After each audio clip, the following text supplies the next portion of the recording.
Hello everyone. और जैसा कि आप सभी को तो पता है कि इंडिया एंड जापान की डिप्लोमेटिक रिलेशंस को 17 इयर्स कंप्लीट हो चुके हैं एंड इसी की वजह से जापान का जो फिल्म फेस्टिवल होगा वो जो कि इंडिया के अंदर सेलिब्रेट होने वाला है। तो इसी के अंदर हम सभी को देखने को मिलेगी रामायण, जो कि 90s के टाइम पे रिलीज हुई थी, जिसको आप लोगों ने कहीं ना कहीं तो देखा ही होगा। उसका 4K वर्जन जो कि इंडिया में रिलीज होने वाला है, बट वो रिलीज नहीं भी हो सकता है। जी हाँ, ऐसा इसीलिए हो सकता है क्योंकि इंडिया की जो स्क्रीनिंग ओनर्स हैं वो लोग मना कर रहे हैं कि भाई इसको कौन देखेगा। एंड इसी वजह से जो कि रामायण की जो स्क्रीनिंग है ना वो बहुत ही कम होगी। सिर्फ बड़ी बड़ी जो सिटीज होगी शायद वहां पे लग सकती है इसकी स्क्रीनिंग। बाय द वे, मैं तो बहुत छोटे शहर से बिलोंग करता हूं, तो मुझे नहीं लगता कि मैं इसे देख पाऊंगा। एंड अगर आप भी मेरी तरह हो तो बहुत मुश्किल है, लेकिन आपके लिए भी सॉल्यूशन है, तो एंड तक वीडियो को जरूर वॉच कीजिएगा।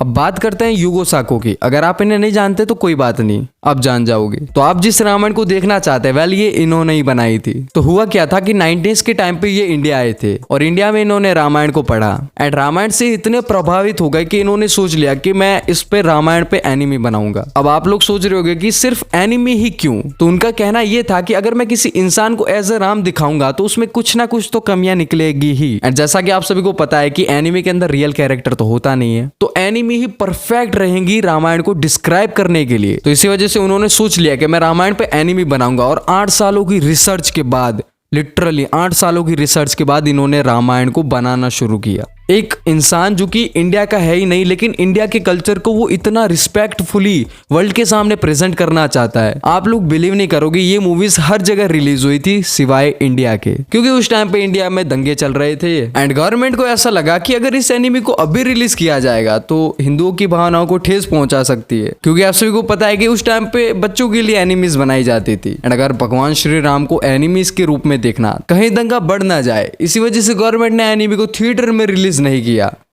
आप लोग युगो साको एंड इंडिया एंड जापान की पूरी टीम के बारे में सोचिए यार, उन्होंने पूरी जी जान लगा दी कि इंडिया के लोगों को हम कुछ बेटर देंगे। एंड जैसा कि मैंने स्टार्टिंग में कहा कि इंडिया के जो स्क्रीनिंग ओनर्स है वो खुद मना कर रहे हैं कि ये इसको कौन देखेगा। एंड इसके बारे में खुद रामायण के ओनर्स का कहना है कि हमें इंडियन स्क्रीनिंग की तरफ से उतना कुछ पॉजिटिव रिस्पॉन्स नहीं मिला है, जैसे कि वो लोग चाहते ही नहीं है कि ये थिएटर्स में लगे। भाई आप कौन होते हो डिसाइड करने वाले कि ऑडियंस क्या देखेगी क्या नहीं? ये समझ नहीं आता कि इंडिया के बाहर के लोग हमारे धर्म एंड संस्कृति के ऊपर बिलीव रखते हैं, तो फिर हम इंडियंस क्यों नहीं रखते? आखिर क्यों हम अपने धर्म एंड संस्कृति को अपनाने में शर्माते हैं?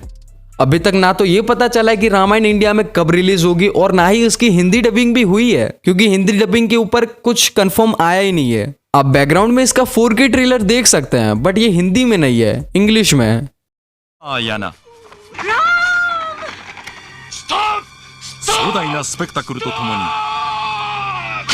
तो बहुत मुश्किल है यार रामायण का रिलीज होना। आई नो आप लोगों को बहुत बुरा लग रहा होगा, लेकिन टेंशन मत लीजिए, मेरे पास आपके लिए सॉल्यूशन है। तो अगर आप भी मेरी तरह रामायण को देखना चाहते हैं तो डिस्क्रिप्शन में आप लोगों को लिंक मिल जाएगी। वेल ये लिंक है रामायण के ओनर्स की, जहां पे आपको फीडबैक देना है क्या आपको रामायण को देखना है और उसके बाद सबमिट कर देना है, जिसके बाद आप लोगों को रिप्लाई भी आ सकता है। तो प्लीज आप लोग इतना काम कीजिए, सिर्फ जाके फॉर्म को सबमिट करना है। कुछ 2 से 3 हजार लोगों ने ही सबमिट किया है एंड अगर आप यहाँ पे सपोर्ट दिखाओगे तो मेकर्स को ऐसा लगेगा कि नहीं, सच में ऑडियंस को रामायण को थिएटर में देखना है। तो प्लीज फॉर्म सबमिट कर देना, यही एक आखिरी होप है।